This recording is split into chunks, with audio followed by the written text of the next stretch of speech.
laawol kisal ko laawol peewal e ɓantal. Bismillahi rahmani rahim. Alhamdulillahi rabbil alamin.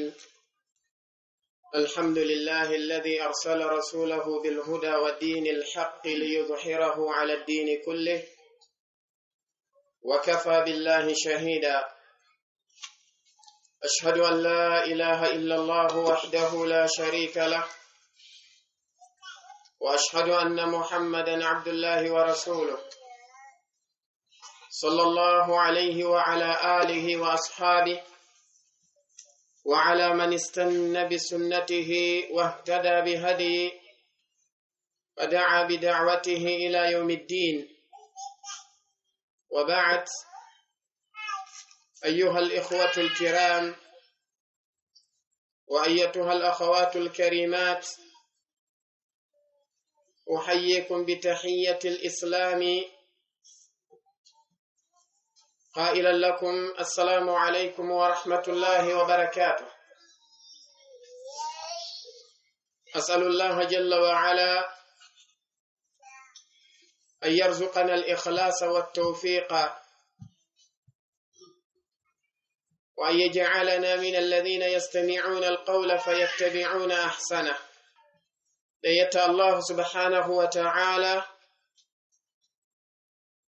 ودو الله تبارك وتعالى للرن لادو محمد صلى الله عليه وآله وسلم ngaldo peewal kanyum e kaado diina gongawa woni bi maana wana Sheikh al-Islam Ibn Taymiyyah be makirin rahimahullah ngaldo gandal nafayngal kanyum e deedo golle moƴƴe ede yettamo kanko Allahu tabaraka wa ta'ala e dow dendangal nemaji makko di o nemini din e dow meden. Eden seedo wonde reweteedo e gonga ala handudo e dewal foddi e maggal sina kanko Allahu jalla wa ala. Den seedo wonde nelaado Muhammadun sallallahu alayhi wa alihi wa sallam edo ko jihabe Allahu jalla wa ala ko be nelabe makko kanko Allahu tabaraka wa ta'ala. Yo Allahu beydu mantore makko nden e dow mabbe e kisal makko ngal e yurmede makko nden e ɓeeɗo yimɓe nder suudu maɓɓe e dendangal sahabaɓe maɓɓe ɓen e kala ñentinɗo oɗo sunna maɓɓe ha ñalande darngal. Ara yeeso ɗum hiɗen salmodira ngoɗo salminago islam inchallahu tabaraka wa ta'ala no siɓɓe meɗen ɓen ɓe waɗirani en non oɗo taqdim yewtere meɗen nden e oɗo kiikide bi idnillahi jalla wa ala yiiloto e on ɗon mawdu'u ɗum woni aqibatu mukhalafati rasuli sallallahu alayhi wa alihi wa sallam, bi ma'ana battane e tanaji e lorraji ko yowondiri kon e lundagol nelaɗo on sallallahu alayhi wa alihi wa sallam. Nambaraji kanyum ma e tanaji ko yowondiri e salanagol ɓe kamɓe nelaɗo on sallallahu alayhi wa alihi wa sallam. Ande ide wuuri e zaman mo tawata wontika ɓurɓe ɗuɗude e yimɓe ɓen si tawi hawri a ñentini nelaɗo on sallallahu alayhi wa alihi wa sallam a yewtiri ɓawo maɓɓe a jogitike oɗo sunna maɓɓe, an ko a neɗɗo mo tawata ko a neɗɗo aybinteɗo,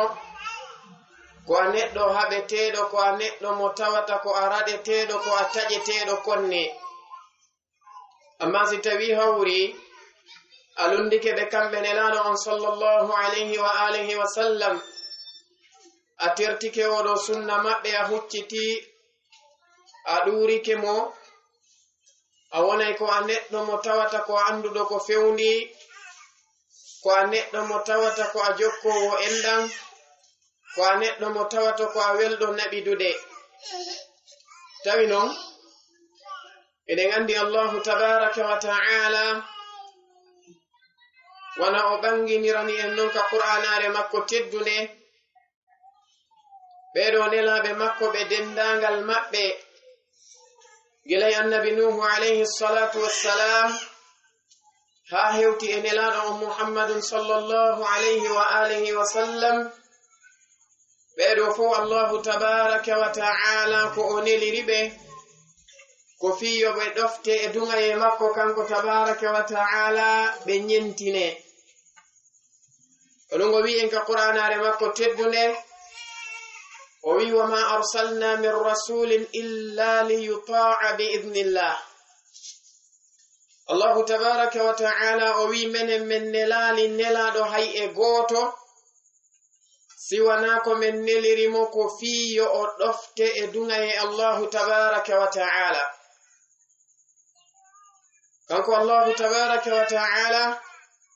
o holli en e oɗo aya tedduɗo aya hentiɗo wonde ɓeɗo nelaɓe makko ɓe dendagal maɓɓe kanko allahu ko addiri ɓe ko fiyo ɓe ñentine koyo ɓe jaɓane ɓe ɗofte illa liyuta'a bi idnillah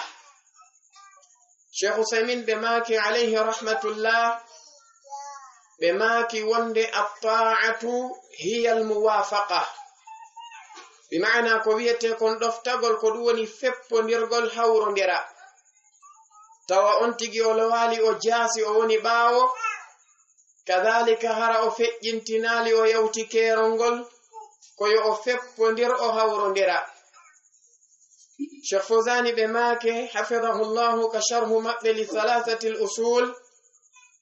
ɓe make si innama atta'atu hiya imtithalu l awamiri wajtinabu nawahi ɓe maki ko innete ɗoftagol ko ɗum woni jogitagol yamiraɗi ɗin gollitiraɗi e pottitagol terto ɗiɗo haɗaɗi bina'an ala hada si tawi hawri innama ta'atu llahi jalla wa ala ma'na muɗum ko imtithalu awamiri llahi wajtinabu nawahihi si innama ɗoftagol allahu subhanahu wa ta'ala ko jogitagol yamiraɗi makko ɗin kanko allahu jalla wa ala on tigi gollitira ɗiɗo o teddinaɗi o mawninaɗi o woɗɗito o terto ɗeɗo haɗoje makko kanko allahu tabaraka wa ta'ala ko wana noon si tawi hawri innama ta'atu rasuli sallallahu alayhi wa alihi wa sallam ko imtithalu awamiri rasuli wajtinabu nawahihi sallallahu alayhi wa sallam si innama ɗoftagol ɓe kamɓe nelaɗo on sallallahu alayhi wa sallam ko jogitagol ɗiɗo yamiraɗi maɓɓe on tigi hendoɗi o jogitoɗi o gollitira ɗi o ndara kadi ha o yi'a ɗeɗon haɗoje maɓɓe o doga o pottito ɗum ɗo o woɗɗito joni noon ɓeɗo nelaɓe ɓe dendagal maɓɓe allahu tabaraka wa ta'ala o holli en ko o neliri ɓe ko fiyo ɓe ɗofte o ɓanginani en kanko allahu tabaraka wa ta'ala battane kadi ɓeɗo yimɓe ɓe tawata ko lundinoɓe ɓeɗo nelaɓe makko e ɗiɗo moftali yawtuɗi e yi yimɓe annabi nuhu ɓen alayhi salam kamɓe e jomi meɗen tabaraka wa ta'ala kaɓe sertunoɗon ɓaɓe lundike oɗo nelaɗo makko ko wana noon annabi huda alayhi salatu wassalamu ɓeɗo yimɓe maɓɓe woni ɓeɗo aadinkoɓe nde ɓe lundinoɓe kamɓe annabi hud jomi meɗen tabaraka wa ta'ala halkuno ɓen ɗon kadi halakuye molanaɗo mo anduɗen fi muɗum yimɓe annabi salihu ɓen kadhalik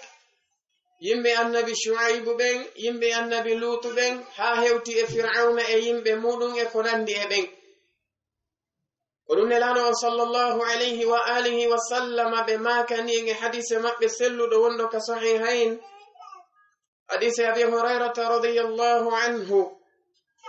kamɓe nelaɗo on sallallahu alayhi wa alihi wa sallama ɓe maki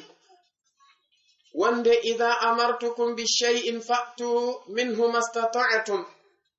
wa idha nahaytukum an shay'in fada'uhu innama ahlaka alladhina min qablikum kathratu masailihim wa ikhtilafuhum ala anbiya'ihim kamɓe nelaɗo on sallallahu alayhi wa sallama ɓe maaki wonde ko ono yo mofte an si tawi hawri min nelaɗo moɗon on mi yamiri on goɗɗum are e muɗum yeru embere taqa moɗon on bi maana si tawi hawri hiɗon mari taqa hiɗon hattani waɗugol ɗum tinne waɗon ɗum ko waɗi noon ko moƴƴere wonanda on si tawi hawri asli muɗum on ko o wawata few Allahu tabaraka wa ta'ala no waɗani on laawi go bi maana lonto ɗum ɗon ko wawato wadde ɓe maki kamɓe nelaɗo alayhi salatu wassalam wa idha nahaytukum an shay'in si tawi noon hawri mi haɗi on hunde fada'uhu tertende wata o ɗaɓɓu hande kadi goɗɗum ɓawo ɗum ɗon sele nden hunde ɓe maki ko waɗi noon innama ahlaka alladhina min qablikum kathratu masailihim wa ikhtilafuhum ala anbiya'ihim ɓe maki ande ɗiɗo moftali arani ɗi Allahu tabaraka wa ta'ala halkuno ko atti on onon ɗeɗo mofte ande ko halkuno ɓeɗo kopiji ɗiɗi hunde aranere nden ko kathratu masailihim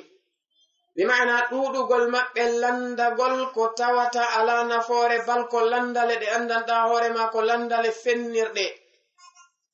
sifa ɓeɗo samudiyankoɓe ko darinoɓe fewti annabi salihu alayhi salam ɓe wi si tawi hawri ko a nelaɗo ko goonga hara yaltinan men fetere e yaltinan men e ndeɗo fetere kunɗo mummuntewon kun tawata ko ngeloba duñumba hara kadi alamandeji ɗiɗo e ɗiɗo e ɗiɗo no e kañum ngeloba mban kamba ngeloba mban mbarima yeeso amen ɗo min metto kadi min nafitora ɓiraɗam mabba on si tawi hawri haqiqatan ka goonga ko anelaɗo Allahu tabaraka wa ta'ala waɗan men ɗum oɗo waɗi Allahu tabaraka wa ta'ala jarri bori ɓe addugol mbaɗon ngeloba kanko tabaraka wa ta'ala o jarribiɓe ko mawni e ngeloba mban ko yoɓe terto ngeloba mban ba yara nyallal kamɓe kadi ɓe ƴooga nyallal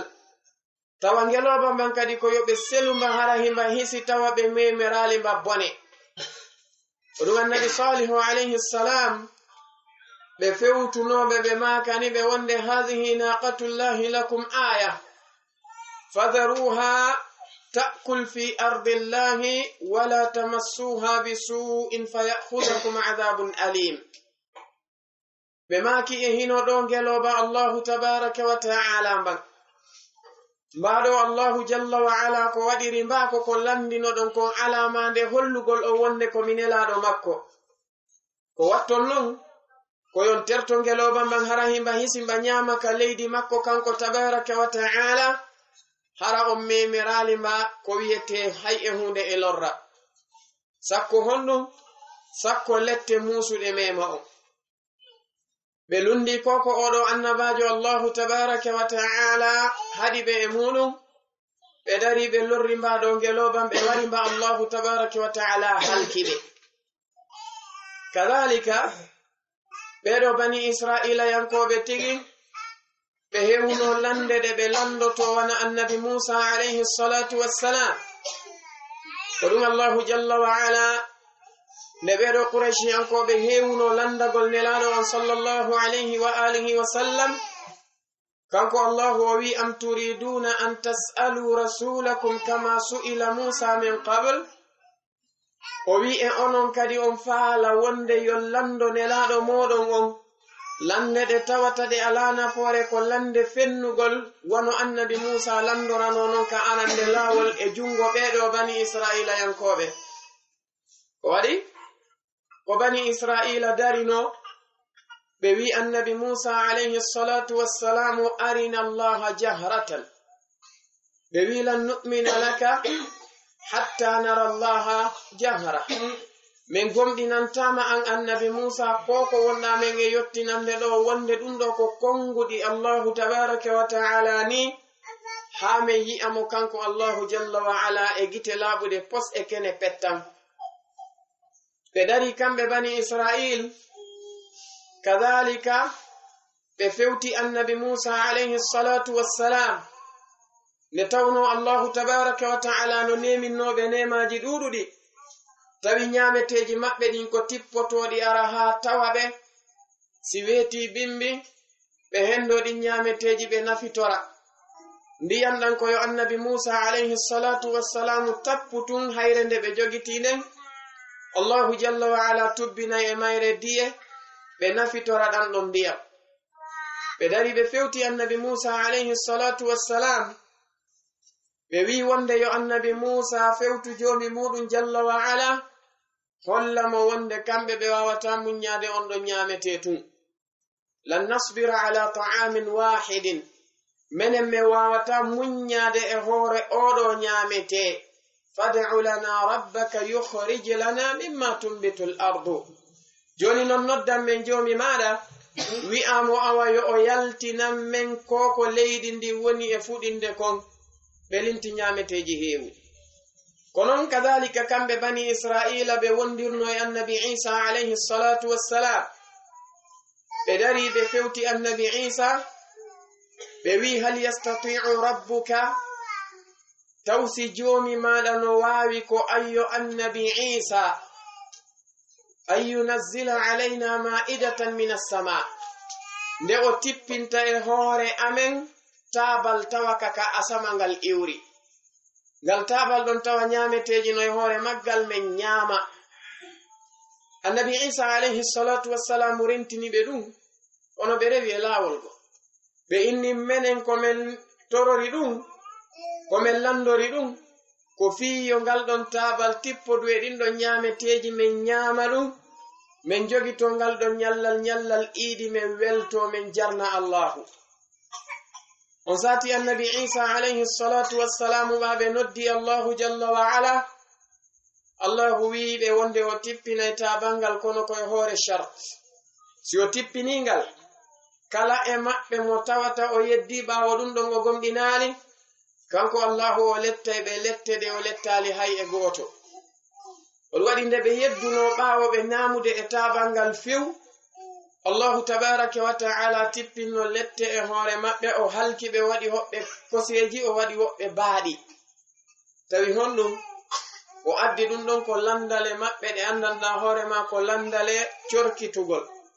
elaɗo alayhi salatu wassalam ɓe maki ɗum ɗo ko hunde aranere ko wonno sabo ha ɓeɗo halka ɓe maki hunde ɗimmere nden ko woni mahallu shahid on ɓe maki wahtilafuhum ala anbiya'ihim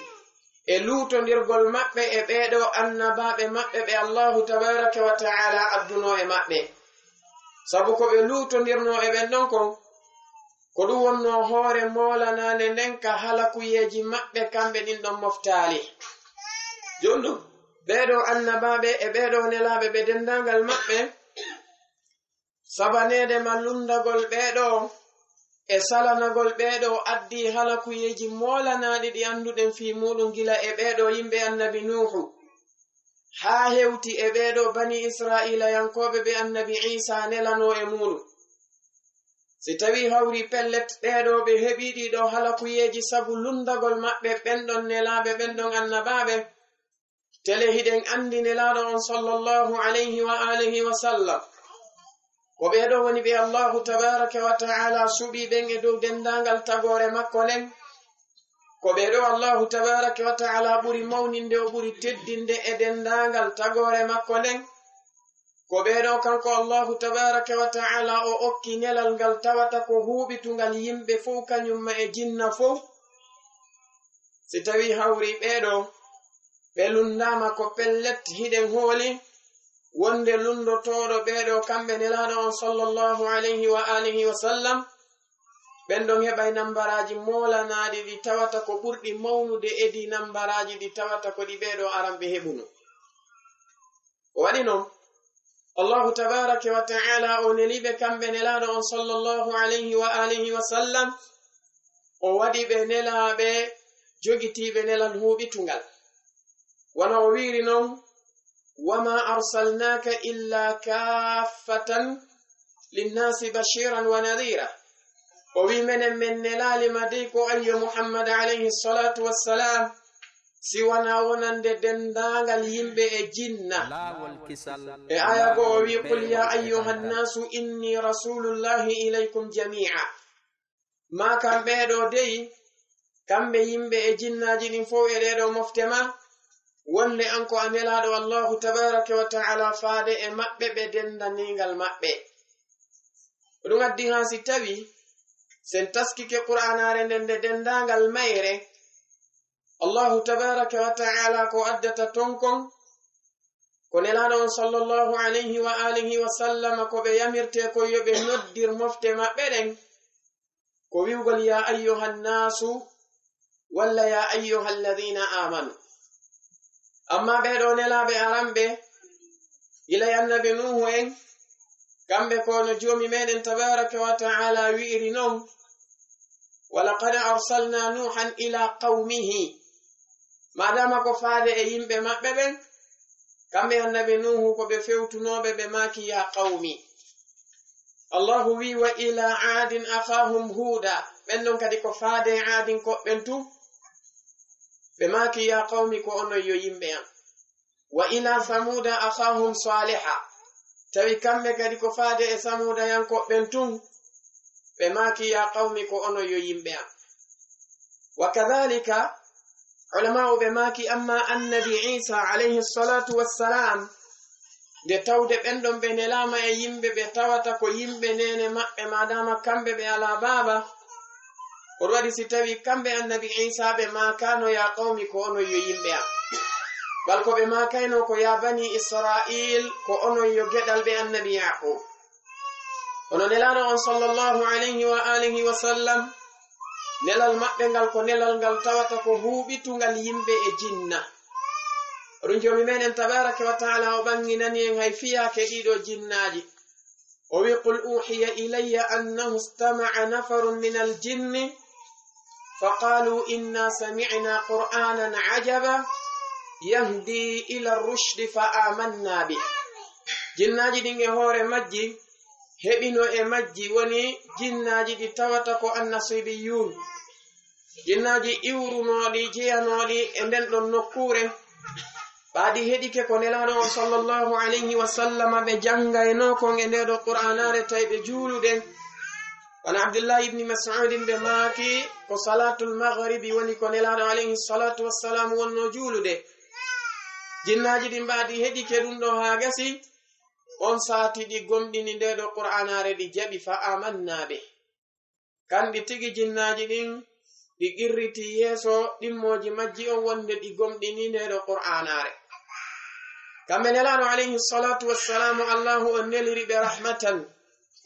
kanko allahu tabaraka wa ta'ala o wi wa ma arsalnaka illa rahmatan lil alamin. menen men neliralima ko ayyo muhammad siwana yurmende wonande dendangal tagore. kanko tabaraka wa ta'ala o holli en wonde nelaɗo on sallallahu alayhi wa sallam ko hanaɓe ɗoftede ayeje hewɗe no jeeya e muɗum. kanko allahu o wi ya ayyuha alladhina amanu ati'u allaha wa ati'u rasula wa ulil amri minkum wa in tanaza'tum fi shay'in farudduhu ila allahi war rasuli in kuntum tu'minuna billahi wal yawmil akhir dhalika khayrun wa ahsanu ta'wila. allahu wi ko onon yo gomɗinɓe ɗofte allahu tabaraka wa ta'ala ɗoftoɗon nelaɗo makko on sallallahu alayhi wa sallam wa kadhalika ɗoftoɗon ɓeeɗo ardinaɓe e fiyakuji moɗon ɗin hedde kaɗo diina moɗon e hedde oɗo dawla moɗon.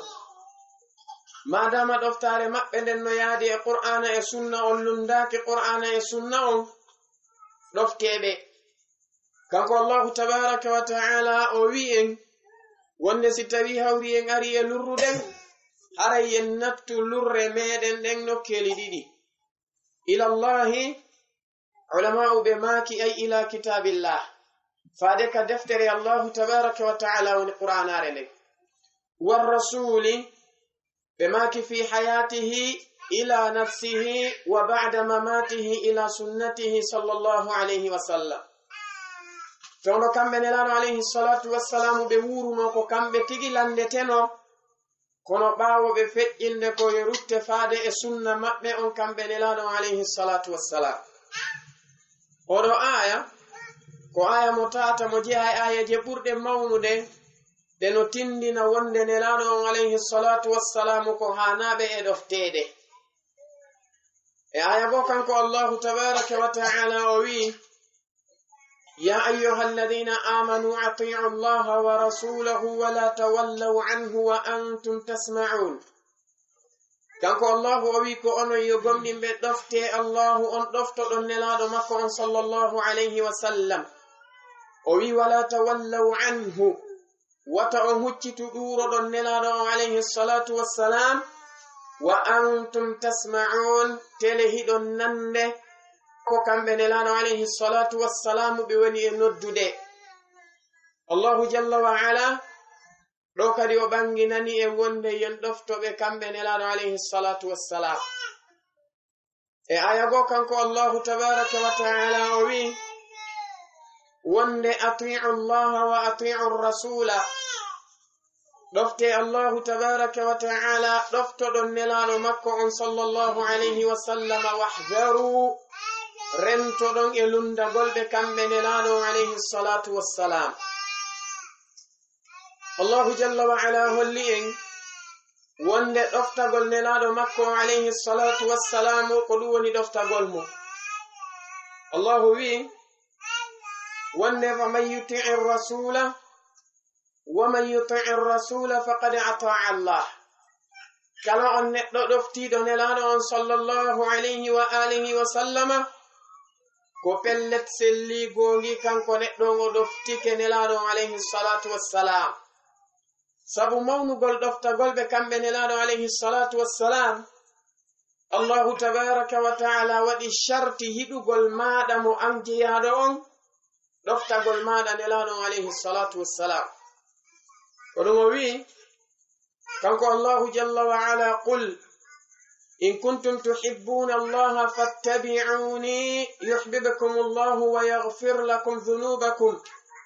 والله غفور رحيم. الله جل وعلا وي نلار عليه الصلاة والسلام فوتود إيدو مفتماد وآبه ستوي هوري حقيقة كوغوغا هدو يدي الله تبارك وتعالى هرين ينتني لمن نلار عليه الصلاة والسلام. si tawi hawri ko gonga ɗo yiɗi mo kanko allahu tabaraka wa ta'ala ko yo ñentina min nelaɗo alayhi salatu wassalam. waɗi si tawi imam al-hasan al-basri ɓe maaki wonde idda'a qawmun mahabbata allahi jalla wa ala faja'ala allahu limahabbatihi shartan wa huwa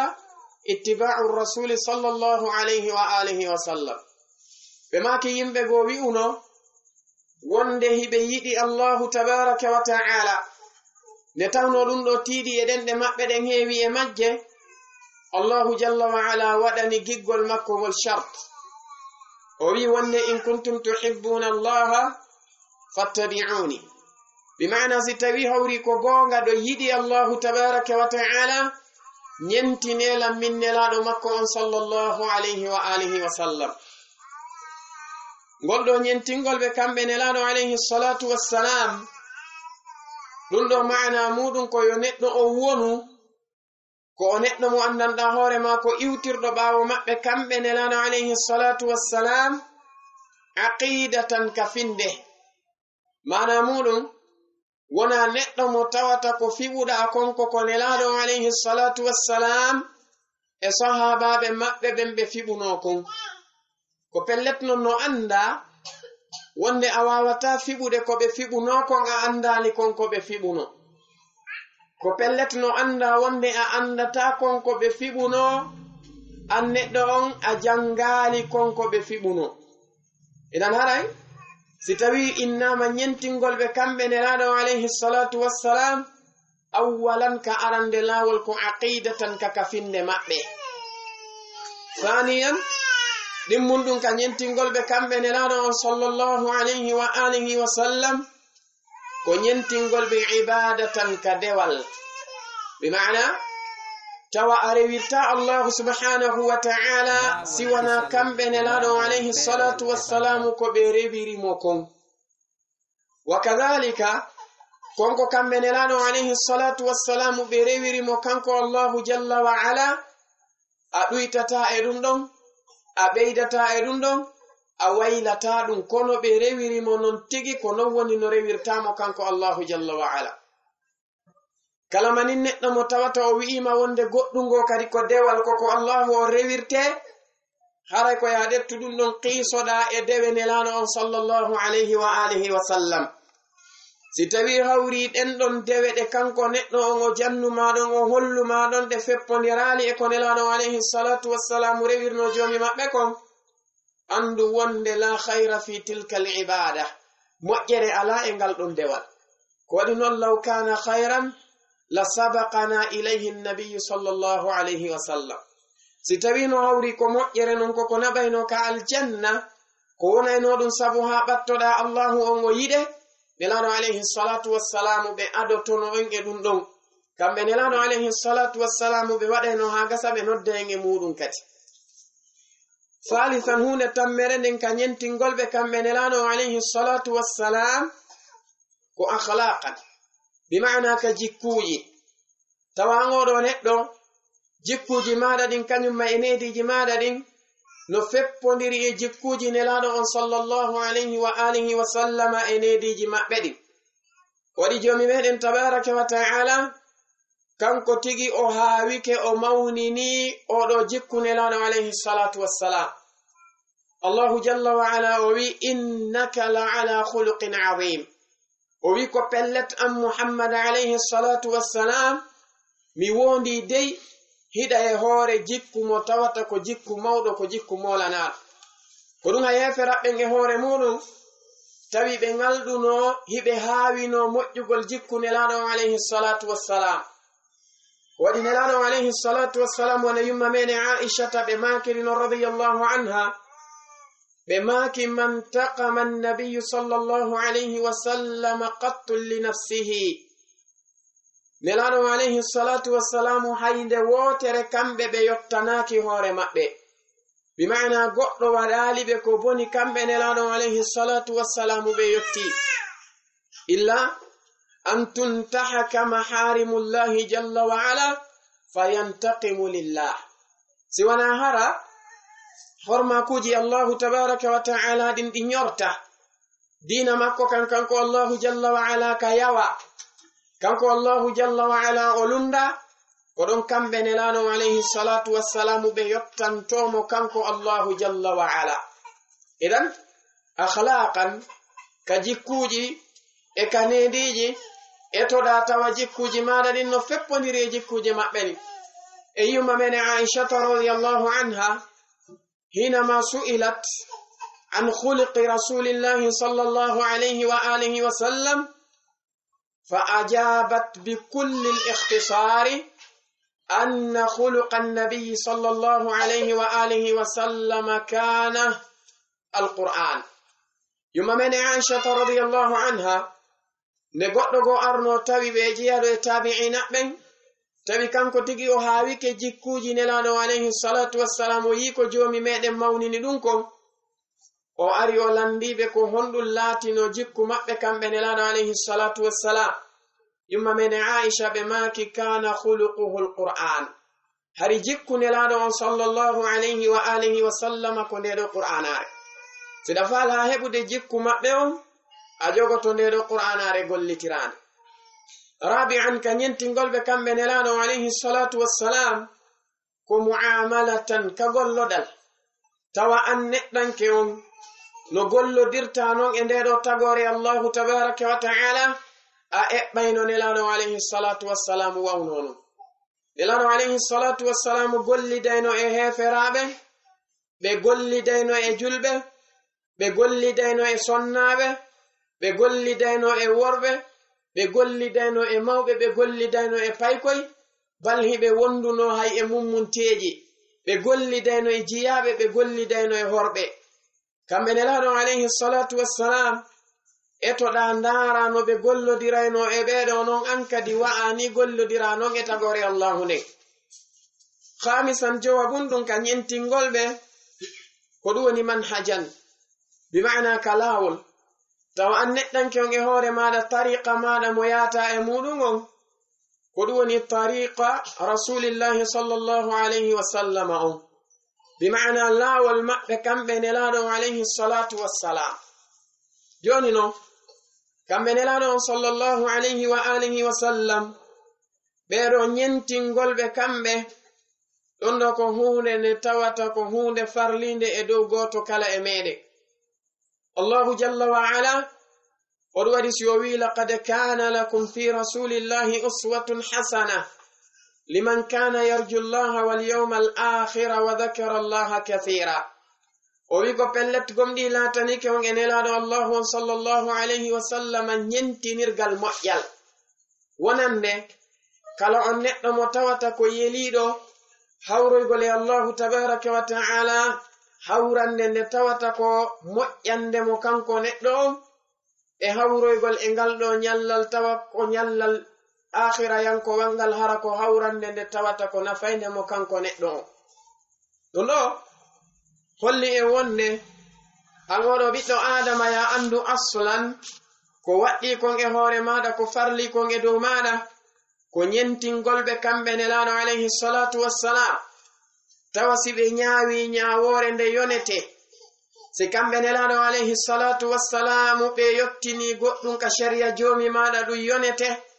a hatonjina e ɓeydari e ɗum a hatonjina e waylanede nden ɗon ñaawore. ko waɗi no jiya e ko sendidiri hakkunde yimɓe gomɗinɓe ɓen kañumma e yimɓe naafiqiɓe ɓen ka jogitagol e ka jaɓugol e ka weltorgol ɗeɗo ñawoje nelaɗo on sallallahu alayhi wa alihi wa sallam. allahu tabaraka wa ta'ala o jantanike en fi ɓeɗo yimɓe gomɗinɓe ko honno kamɓe ɓe jogitori ñawore nelaɗo alayhi salatu wassalam. allahu wi innama kana qawla almu'minina idha du'u ila allahi wa rasulihi liyahkuma baynahum an yaqulu sami'na wa ata'na wa ulaika humul muflihun. o wi kanko allahu jalla wa ala wonde ko laati kongol ɓeɗo yimɓe gomɗinɓe si tawi hawri kamɓe ɓe noddama ɓe innama e hino qur'ana e sunna ñawiren ɗum ɗo eɗen andi no heewi ka yimɓe lurrata. neɗɗo no lurra kanko e bolonda makko himo lurra kanko e sonnajo makko himo lurra kanko e nene gotoɓe makko himo lurra kanko e yimɓe goo tigi tawa naaɓe o hawti kanko neɗɗanke on enɗam. kono allahu tabaraka wa ta'ala wi si tawi hawri ko neɗɗo gomɗinɗo kanko si tawi hawri o noddama faade e qur'ana e sunna o ñaawirama hakkunde makko kanko e mo e lurri on qur'ana e sunna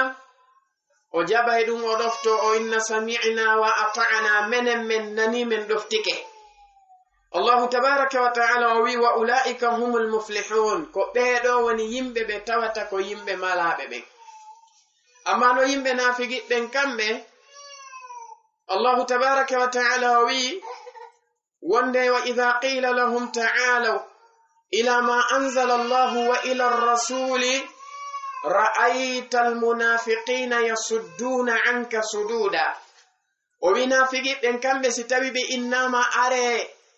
jaɓon qur'ana e sunna ko wi'i kon jogoɗon ɗum ɗo jomi meɗen tabaraka wa ta'ala o wi ra'ayta al-munafiqin ayi ay naafigiɓɓen kisay yasudduna anka sududa hiɓe ɗuroma hattirde ɗuragol. roɗi si tawi o wi alam tara ila alladhina yaz'umuna annahum amanu bima unzila ilayka wama unzila min qablik wa yuriduna an yatahakamu ila at-taghuti wa qad umiru an yakfuru bih o wi wa yuridu ash-shaytanu an yudillahum dalalan ba'ida. allahu tabaraka wa ta'ala o wi ene ayi aali ɓeɗo yimɓe wonɓe e aaƴaade ɓe wowla kaɗenɗe maɓɓe ɓe inna ɓe gomɗini ko tippina e hoore maɗa kon e ko tippina kon e ɓeɗo nelaɓe ko attima kanko allahu o wi wa yuriduna an yatahakamu ila at-taghuti tawa kamɓe ko ɓe faala ko ñaawi norgol faade e oɗo taghut. si innama hukmu taghut ko kullu hukmin yukhalifu hukma allahi jalla wa ala wa hukma rasulih. kala manin ñaawore lundinde ñaawore allahu nden e ñaawore nelaɗo makko sallallahu alayhi wa alihi wa sallam, haysi tawi ko bolonda on fof haldi fotti wi joni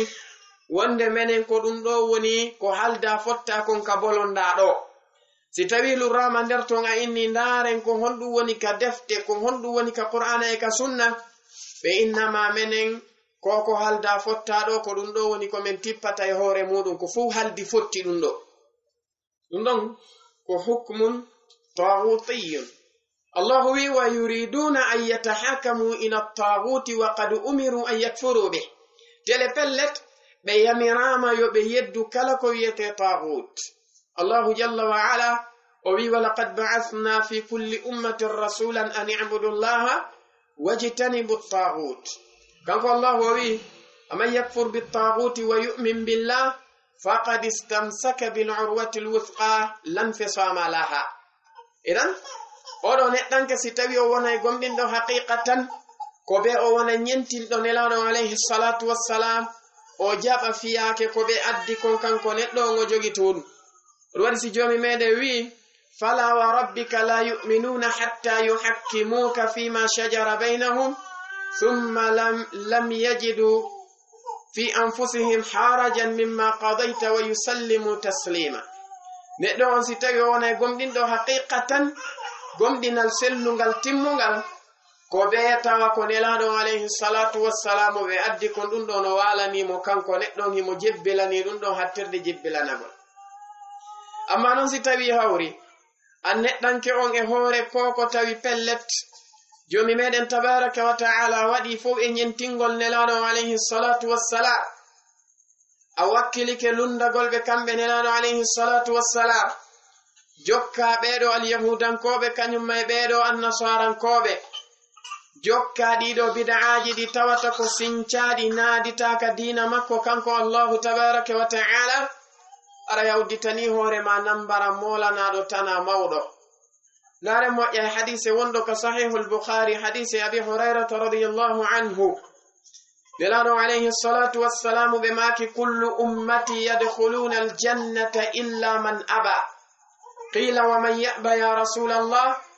qala man ata'ani dakhala aljannata wa man asani faqad aba. ɓe maki kamɓe nelaɗo alayhi salatu wassalam wonde mofte maɓɓe ɗen de fop majje ɗe naatay aljanna si wona on saliɗo. sahabaɓe ɓe maaki ete ko onon yo nelaɓe allahu alayhi salatu wassalam, ko hombo woni ko saloto naatude aljanna? ɓe maaki man ata'ani, kala on neɗɗo ɗoftiɗo lan dakhala aljannata o naatay aljanna. wa man asani, kala non on neɗɗo lundiɗo lan o sali jokkude ko mi addi kon, o yi'i goɗɗum ngo o jokki ɗum ɗon,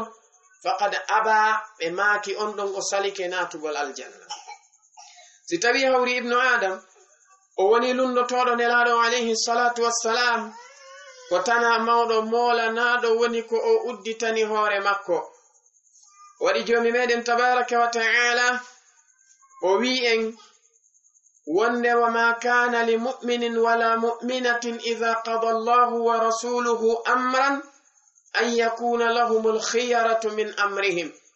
wa man ya'si allaha wa rasulahu faqad dalla dalalan mubina. allahu jalla wa ala o wi hanana neɗɗo gomɗinɗo gorko kañumma e gomɗinɗo sonnajo, si allahu subhanahu wa ta'ala e nelaɗo makko on sallallahu alayhi wa alihi wa sallama ɓe ñaawi goɗɗum, ɓe wi'i wonde ko ɗum ɗon hana jogede, ko ɗum ɗon woni ko hana iwtirede ɓaawo muɗum, hanana neɗɗo gomɗin gorko e gomɗinɗo suddiɗo nde ɓe heɓata kamɓe ko ɓe suɓi tawa no lundi ko allahu e nelaɗo makko on ñaawi ko. o wi wonde kala on neɗɗo lundiɗo mo kanko allahu o lundi nelaɗo makko on sallallahu alayhi wa sallam, yo andu ko pellet o majji majjere nde tawata ko woɗɗunde gonga, majjere ɓangunde hattirde ɓangugol. sabu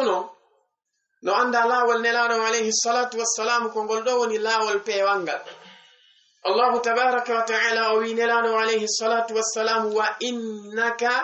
لعلى صراط مستقيم وي بلت أم محمد عليه الصلاة والسلام كي غوري الله والفيهم ياهي نقول كالجنة تجي وندا آية وي إنك لتهدي إلى صراط مستقيم ko pellet am Muhammad alayhi salatu wassalam hida fewna hida sappina jama'on faade e goldo lawol gol tawata ko feewgol yaha e gongol ka aljanna jono si tawi hawri oɗo neɗɗo o lundige kebe kamɓe nelaɗo alayhi salatu wassalam o ɗaɓɓi lawol gongol o sincana o ñentini ngol ɗon sabanede ma yiɗugol makko weli e foti aduna walla sabanede ma yiɗugol makko ardagol ka aduna sabanede ma yiɗugol makko teddule ka aduna sabanede ma hulugol makko bolonda makko e sabanede ma hulugol makko feloroyji ko jama on felatamo kon kanko neɗɗo o jokki lawol goo aray ko pelletti yo andu o majji majjere ɓangune se ndaari moƴƴa ɓeɗo heferaɓe Quraysiyankoɓe e hoore maɓɓe buy e maɓɓe ko pellet hiɓe anduno Muhammad alayhi salatu wassalamu ko nelaɗo immorɗo ka Allahu jalla wa ala ko honɗum haɗunoɓe jokkugolɓe e gomɗingolɓe wona ɗo sabanede maɓe anda ko ɓe ɗum ndaare moƴƴa e hoore maɓɓe oɗo Abu Jahlin ibnu Hishamin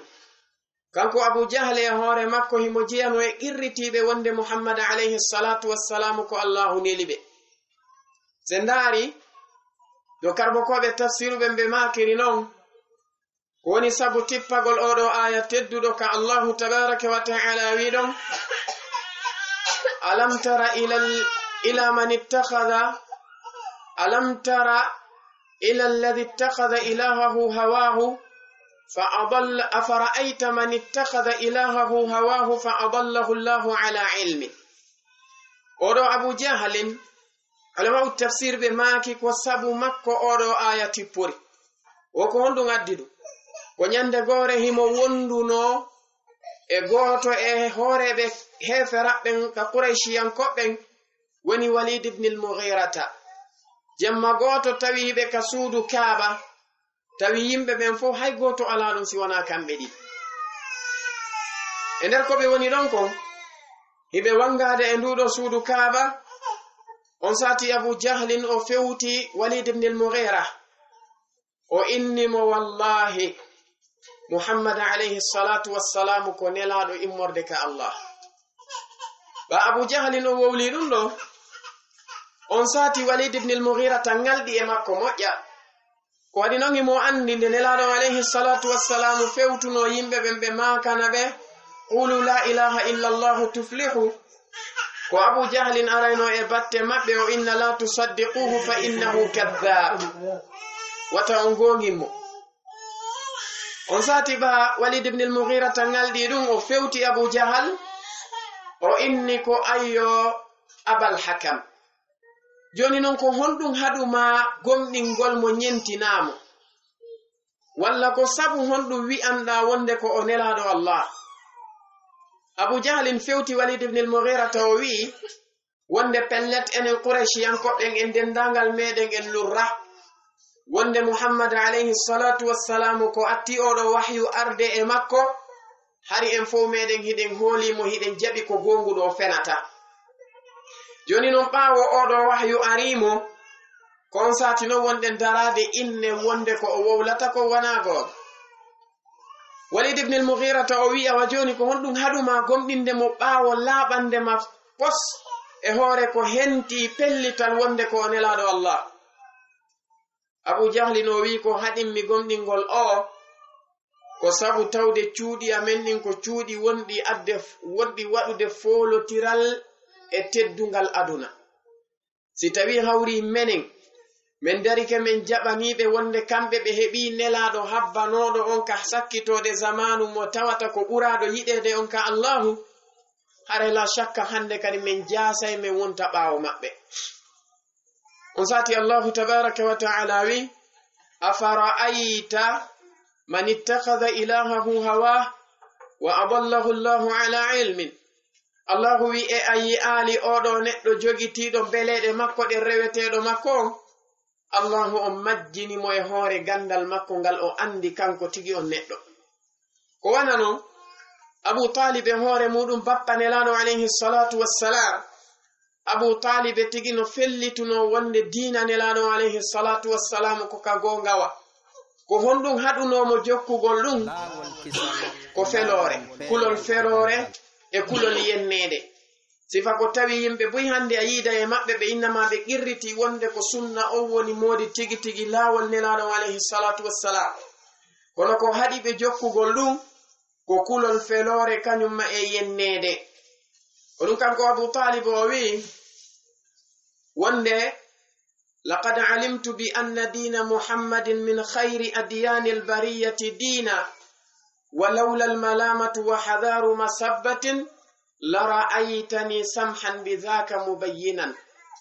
kanko Abu Talib o wi ko wallahi pellet mi andi dina muhammadu kanko kam woni ɓurka moƴƴude e dina kala ko neɗɗo addi, kala ko yimɓe ɓen jogiti e dina ko ka ɓuri. o wi kono pellet siwanano walawla almalamatu siwanano kulol felore nden wa hadaru masabbatin e rentagol e ko yimɓe ɓe yennaynolan kon la ra'aytani samhan bidhaka mubayyinan. a yi'aynolan miɗo newani kaɗo dina muhammad, miɗo jaɓi ka, miɗo ɓangini ɗum kadi. oɗo wi ko ɗiɗo piiji ɗiɗi fawimo ha o yeddiɓe o maayi e keferako. eɗan haray wona ya wonu neɗɗo mo tawata a anday wonde ko laawol maɓɓe ngol woni gonga lundoɗa, ko waɗi si a lundikeɓe ko tana. allahu tabaraka wa ta'ala o ɓanginani en tanaji molanaɗi ko yowoniri e muɗum. goo on si tawi hawri a lundikeɓe kamɓe nelaɗo alayhi salatu wassalam, ko pellet ya andu a majji majjere ɓango nde. ono wiri en e oɗo aya wa man ya'si llaha wa rasulahu faqad dalla dalalan mubina. o ɓanginani en kadi wonde si tawi a lundike nelaɗo alayhi salatu wassalam, kanko allahu jalla wa ala o accidete iblisu alayhi la'na e wonki maɗa kin ɓurta majjude. oɗum o wi wa man yushaqiqi rasula min ba'di ma tabayyana lahu lhuda wa yattabi'i ghayra sabili lmu'minina nuwallihi ma tawalla wa nuslihi jahannama wa sa'at masira. allahu wi kala on neɗɗo lundiɗo muhammad alayhi salatu wassalam, kanko neɗɗo ngo lundiɓe ɓaawo ɓangande ɓe pellet ko laawol maɓɓe ngol woni laawol sellugol ngol, ɓaawo hentanade mo kanko neɗɗo on wonde ko laawol maɓɓe ngol woni laawol naɓaygol ngol ha ka aljanna. o dari o lundiɓe kamɓe nelaɗo alayhi salatu wassalam wa yattabi'i ghayra sabili lmuminin, o jokki laawol gongol wona laawol ɓeɗo sahabaɓe nelaɗo alayhi salatu wassalam. allahu wi nuwallihi ma tawalla, min fewtinaymo kanko neɗɗo on ka o fewtiri ɗum. aljaza'u min jinsil amal. madama o yi'i laawol ngol ha hentike, o andi ko ɗum ɗo woni sunna nelaɗo alayhi salatu wassalam, o tewike pas kanko neɗɗo on o lundike ɗum ɗon, o jokki goɗɗum ngo, allahu jalla wa ala wi o lettiray on ɗon neɗɗo fewtingol mo kanko neɗɗo on e majjere nde o fewti nden. o wi men acca mo e nden ɗon ka gurdan aduna ɗo, wa nuslihi jahannam, nyalande dargal men naadoyamo yiite jahannam. ɗum ɗo ko kamba molanaɗo wonande oɗo neɗɗo lundotoɗo nelaɗo on sallallahu alayhi wa alihi wa sallam. si tawi hawri jomi meɗen tabaraka wa ta'ala yurmaka mo, kanko oɗo neɗɗanke allahu on no kamberani mo naadoygol mo ka yiite jahannam. ko wona non kanko allahu jalla wa ala o rentini en e lundagol ɓe kamɓe nelaɗo alayhi salatu wassalam. o wi falyahdari alladina yukhalifuna an amrihi an tusibahum fitnatun aw yusibahum adabun alim. o wi yo rento dey ɓe yimɓe wonɓe lundade nelaɗo alayhi salatu wassalamu, ɓe lundo sunna maɓɓe on, ɓe lundo laawol maɓɓe ngol, nde heɓata ɓe fitna. imam ahmad ibni hambalin kamɓe ɓe maaki wonde alfitnatu ko ashirk, la'allahu idha taraka shay'an min sunnati rasulillahi sallallahu alayhi wa alihi wa sallama an yazigha qalbuhu. kanko oɗo neɗɗanke si tawi hawri o tertike oɗo sunna nelaɗo alayhi salatu wassalamu ɓaawo ɓangande mo wonde pellet ko woni sunna maɓɓe on, no gasa kanko neɗɗo on ɓernde makko nden nde oño nde yana e shirkangol Allahu jalla wa ala. Cheikh Fawzani ɓe maaki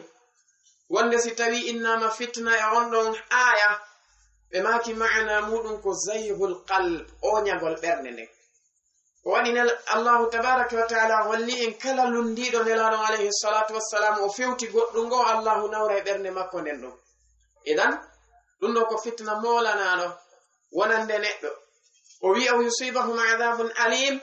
walla heɓoyaɓe lette musuɗe ñalande dargal. ɗum ɗo ko kamba jano molanaɗo wonande mo kanko neɗɗo. oɗo waɗi si tawi imamu Zanjani ɓe maki kara'iya maɓɓe fi sunna ka hollugol e wonde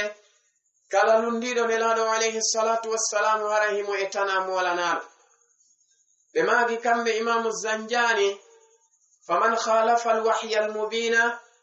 ومن خالف الوحي المبين بعقله فذاك امرؤ قد خاب حقا وقد خسر. بماكي وند كلا on neɗɗo lundiɗo qur'ana e sunna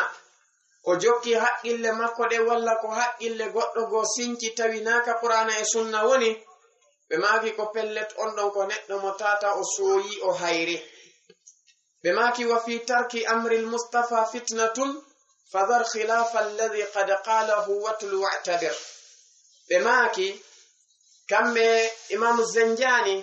wonde wa fi tarki amri almustafa fitna bima'na woni e tertagol sunnanelaɗo on sallallahu alayhi wa alihi wa sallam fitna molanaɗo wonande ma an tertotoɗo ɗum. ɓe maaki wonde wonu neɗɗo mo tawata ko a jokkowo jangowo konko ɓe addi konko tabiti e maɓɓe rentoɗa e lundagol ɓe jokka on sunna maɓɓe kamɓe nelaɗo on alayhi salatu wassalam. sabu ɗum waɗi si imam Ahmad ibn Hanbalin ɓe maaki wonde man radda haditha rasulillahi sallallahu alayhi wa alihi wa sallam fa huwa ala shafa halak.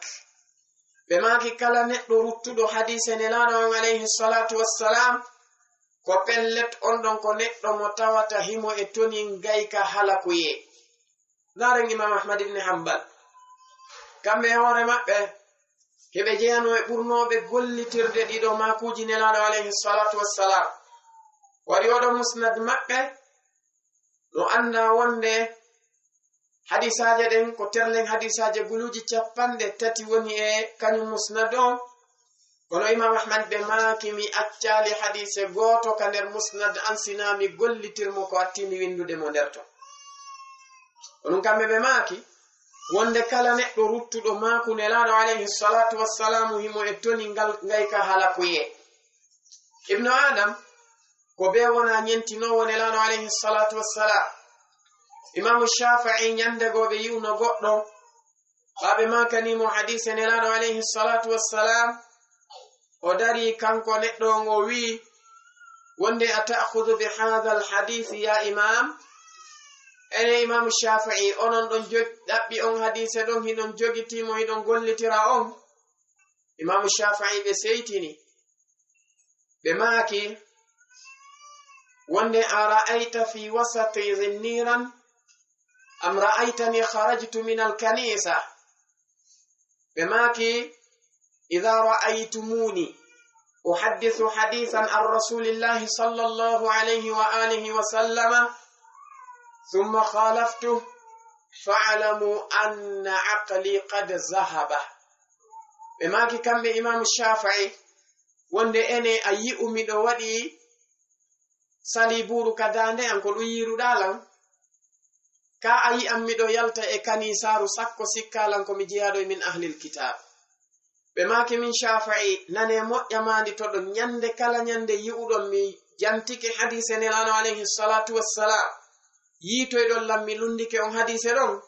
ande haqqille anden nde yeyi mi feeti ko ɗum addi ha mi lundi. si wona ɗum min makuji nelaɗo alayhi salatu wassalamu ko tedduɗi ka an.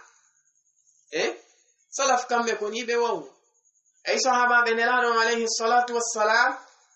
kamɓe nelaɗo alayhi salatu wassalamu si waɗino goɗɗum ɓe waɗay. oɗo waɗi si tawi se ndaari wona Abdullahi ibni Umara radiyallahu anhuma ɓeɗo no jiyanwe ɓurnoɓe jogitade sunnaji nelaɗo alayhi salatu wassalam ɓe inni hay ɓawo nelaɗo alayhi salatu wassalamu ɓe feƴƴinde ibni umara ɓe arayno e ley ɗowdi ka tawata nelaɗo alayhi salatu wassalamu senino ha ɗon ɓe jooɗi ɗon seeɗa ɓe immi ibni umar ara jooɗo ɗon seeɗa immo ɓe maka mi yi'uno nelaɗo alayhi salatu wassalam ñande goo ɓe senino ɓe tooli ɗo gokkum ɓe immi ɓe immotono ɓe seppa ha ɓe tawoya leggal ngal ɓe yi'uno nelaɗo alayhi salatu wassalamu taƴi bapum e muɗum ɓe itti lekkun kum ɓe gosori kamɓe ibni umar ɓe yaha ɓe hewtoya ɗon ɓe taƴa lekkun ɓe goso ɓe nanga lawol maɓɓe ɓe maka mi yi'uno nelaɗo on sallallahu alayhi wa sallam hiɓe waɗa ɗum ɓe wi wonde abdoullahi ibni umar no jeeha e ko ɓe andirano ɓe yaltayno kamɓe si weeti bimbi ɓe lando ko honto fure julɗo waali bi ma'ana ko honto julɗo maayi tawa ko yaltiniɓe ko sabu piiji ɗiɗi fi argol tawe ha on fure ɗon o juule e ɗowtugol fure on ka kaburu ha o surre sabu nelaɗo alayhi salatu wassalamu ɓe maaki kala neɗɗo tawaɗo ha fure julɗo juula o juuli fure on o jokki fure on ha fure on surra ɓe maaki kanko neɗɗon himo marana yeru baraji pelle ɗiɗi molanaɗe ɗe wonɗe ɗe makka ibni umar ɓe yaltayno tako fi heɓugol ɗi baraji ɓe wi ɓe yaltayno ɓe yaha ka makiti tawa na sodugol ɓe fokkiti balko du'a mo nelaɗo alayhi salatu wassalamu ɓe maaki on neɗɗo sino natude ka nder makiti yo o wowlumo si o wowlimo kanko neɗɗo on o windante alfu hasanat o yaafane alfu sayyi'at kanko neɗɗo on o ɓantane kadi darajaji molanaɗe ɓe wi ibni umara ɓe senotono ka makiti fii tu wowlugol oɗo du'a ɓe naata ɓe yalta fiyo ɗiɗo baraji ɗi walanoɓe ɗiɗo bakkatuji ɗi heefe kono enen si tawi hawri en taskike alhaali meɗen on hande en tawa yimɓe buyno wiide ko sunna kono haqiqatan si a eɓɓiɓe e tariqa nelaɗo on sallallahu alayhi wa alihi wa sallam a tawa ɓe woɗɗodiri e ɗum hattirde woɗɗodirgol balfayda ko mbaadi ndin tullutti joni si wona ɗum neɗɗo si tawi hawri a wi ko sunna nelaɗo on sallallahu alayhi wa sallam jogitiɗa wano jantorɗen non nanen e ɗiɗo nokkeli jowinnon a jogoto sunna on finde maɗa nde wona ɗum dewe maɗa nde wona ɗum jikkuji maɗa ɗi wona ɗum gollode maɗa ɗe wona ɗum wa kadhalika laawol maɗa ngol wona ɗum ɗo kono hande fayida si taskama yimɓe buy dambitiɓe ka sunna tawete sunna on ko ɓe luttiri ko ka mbaadi kañum may ka ɗengal amma si tawi a ndaari ka finde tawata yimɓe buy anda hay ko on ɗum wiyete aqidatu ahli sunnati wal jamaa si a ndaari ka dewe yimɓe ɓen e hoore maɓɓe ñentingol sunna nelaɗo alayhi salatu wassalam a tawa joni buy e yimɓe sunnayankoɓɓen ko fariddaji ɗin e wajibiji ɗin maapini ɓe amma ko wiyete kon ɗum ɗo ko naafiloji ɗin ka sunnaji nelaɗo alayhi salatu wassalam jama ɗuɗuɓe ɓen hawki ɗum ɗo seedo ɗum ndaro hande ka juulirɗe yimɓe sunna ɓe tigi e hoore muɗum garoɗa ndara jama on kaɓe salligotoɗon walla ndaraɓe kaɓe natata ɗon ka nder hurgo a taway buy e maɓɓe ko koyngal nyamal ngal adoto natirde ka nder hurgo ka yaltugol ka nder hurgo ɓe tefata fewtugal wo ko ngal ɗo wona duñede si ɓe ari ka salligagol maɓɓe a taway buy e yimɓe sunna si a ndaari salligi maɓɓe on a tawa no serti e salligi nelaɗo on sallallahu alayhi wa sallam ko waɗi noon se ndaari moƴƴa nelaɗo alayhi salatu wassalam wono ardiri noon ka hadisi usman ibni affan e ka hadisi abdoullahi ibni zayd no ɓe jantori noon no nelaɗo alayhi salatu wassalam salligornoɗo hande buy e yimɓe sunna ɓen si a ndaari a tawi no lutodiri e ɗum wona noon si ɓe gayni salligaɗe ɗiɗo askarji watteɗi ɓawo neɗɗo on salligaɗe si a ndaari ɗuɗuɓe ɓe wattaɗi si ɓe gayni salligaɗe salligoto tum ɓe immo si ɓe natude ka nder juulirde tigi tentini si tawi hawri waktu on darnanama on tigi tefata ene ko paɗal nanalngal mi atoto solde kako nyamal ngal mi atoto solde o imo darade si o soli taw o bugo ngala to nelaɗo alayhi salatu wassalamu no maako no wonde idha uqimati salah walla idha sami'tum al-iqama si tawi hawri julde nden nde darnama on nani darna nunun ɓe maaki fa'tu ilayha bilwaqari wassakina ɓe maaki are e julde nden tawa ko needi kañum ma e hara ko e hoore no hakkindori e hoore tawa ko no newori wona ya dogu yaha ka julde ɓe maaki fama adraktum fa sallu wama fatakum fa atimmu yeru ko tawɗon kon juule ɗum yeru ko laawi on kon timmino madama ko a woni ko tarnini hoorema waɗi wona imam al-hasan al-basri e kamɓe hoore maɓɓe ɓeɗo ɓe jeyano e ɓurnoɓe jogitade sunna nelaɗo alayhi salatu wassalamu e tabi'inaɓe wa kadhalika sayyid ibn al-musayyib sa'id ibn al-musayyib no jeyano e ɓurnoɓe waɗi kon kamɓe sa'id ibn al-musayyib ɓe maaki min duuɓi capanɗe nayi wana balɗe capanɗe nayi wana jonte capanɗe nayi wana lebbi capanɗe nayi duuɓi capanɗe nayi 40 ɓe maaki ha hande e nder ɗin ɗon duuɓi capanɗe nayi mi woopali julde jamaka julirde e nder ɗin ɗon duuɓi capanɗe nayi ɗi waktuji ɗon fop majji ɗi mi woopali ɗon haynde wootere mi yoɓitali ɓaawo imamu e nder ɗum kadi ha hande imamu o waɗali takbiratul ihrami tawa mi ala ka saffa e nder ɗin ɗon duuɓi capanɗe nayi goɗɗo heedali lan e imamon ko fi saffil awwali mi juuli ɗum si tawi hawri en taskike alhaali ɓeeɗo kamɓe no ɓe wawno e enen no wawɗen hande ko waɗi goɗɗo ɗayiyamo ɗo e nder yontere nden fop mayre tawa ha hande waktuji ɗin fof imamu salminali si wana yeymo imo yoɓa waktuji ɗin fop yontere timmude tawa ko wonɗum pellet leɗa andi leer no woodi hiɗa jogi montre ko joɗagol maɗa ha inna tanke oɗo kiliyanjo ya haali mi immota wona ɗon ha waktu on o yaha tawa a heɓali ɗin baraji ɗum allahu tabaraka wa ta'ala waɗi battane neɗɗo mo tata ko lundotoɗo nelaɗon alayhi salatu wassalamu ñalande ɗargal o mari tana wani allahu o wi wa yawma ya'addu dhalimu ala yaday yaqulu ya laytani ittakhadhtu ma'a ar-rasuli sabila ya waylata laytani lam attakhidh fulanan khalila laqad adallani 'ani adh-dhikri ba'da idh ja'ani ay si tawi a lundike nelaɗo alayhi salatu wassalam ka aduna ɗo a jokki bida'aji a jokki laawi goɗi wona laawol maɓɓe ngol si aroye ñalande ɗargal a ŋata e juuɗe maɗa ɗen nde ɗiɗinno daroɗa kadi wi'a wonde hananino lam mi jogi to laawol nelaɗo alayhi salatu wassalam e bone an jakasi miɗo anduno mi jogotano ko laawol kaarijo ko waɗi noon o majjinilan e ndeɗo qur'anale ɓawo nde ardelam o majjinilam e ndeɗo qur'anare ɓaawo nde ardelam ndoko tana ɗum allahu wi ka ɓanginalngol e wonde yimɓe lundotoɓe nelaɗon alayhi salatu wassalam no kambana yite jahannama si tawi hawri ɓe yurmaka ka allahu tabaraka wa ta'ala ɓe natoyay e magge kanko allahu o wi wonde wa yawma tuqallabu wujuhuhum fi nnari يقولون يا ليتنا أطعنا الله وأطعنا الرسول وقالوا ربنا إنا أطعنا سادتنا وكبراءنا فأضلونا السبيل ربنا آتهم ضعفين من العذاب والعنهم لعنا كبيرا الله ينيند جيت بيرو يمبي ويلي تويته كيت جهنم نجيها إكو بأتتو ولي ترد بفلران ولمأبي ويوغل هنم يا ليتنا هاننين من أطعنا الله وأطعنا الرسول من دفتو الله ونلانو عليه الصلاة والسلام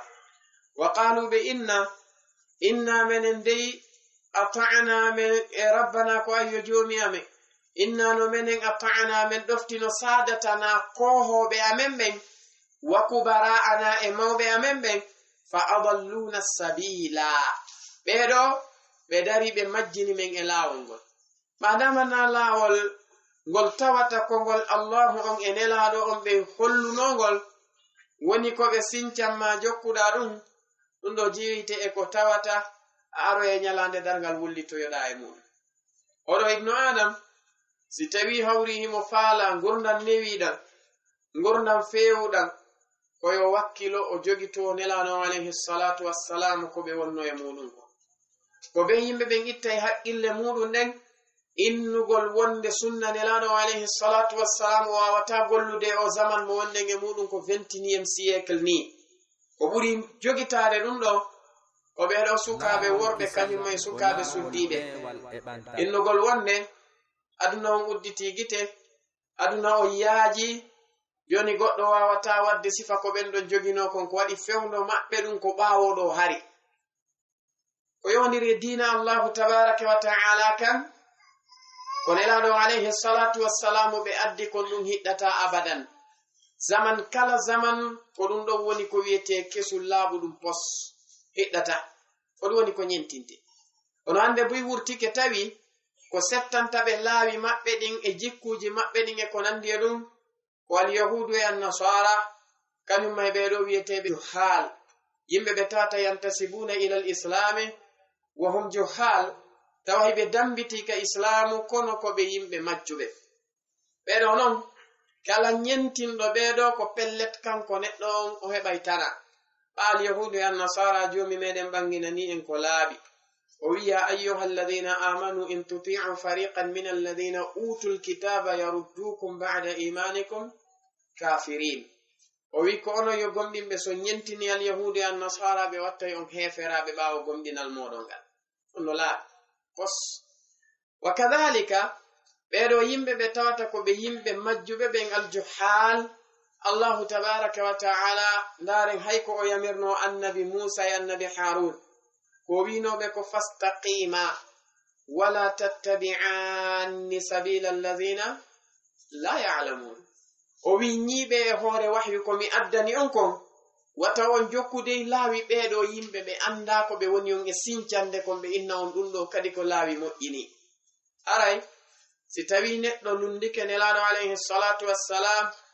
yo andu himo moɓani hoore makko fitna molanaɗo ɗum no jeeya e ko tunninta ɓernde makko nden nde oño wa kadhalika kalahara kadi himo marana lette ɗe tawata ko lette musuɗe si tawi allahu tabaraka wa ta'ala o yurma kam wa hada wa billahi tawfiq wa akhiru da'wana an alhamdulillahi rabbil alamin assalamu alaikum wa rahmatullahi wa barakatuh laawol kisal ko laawol peewal e ɓantal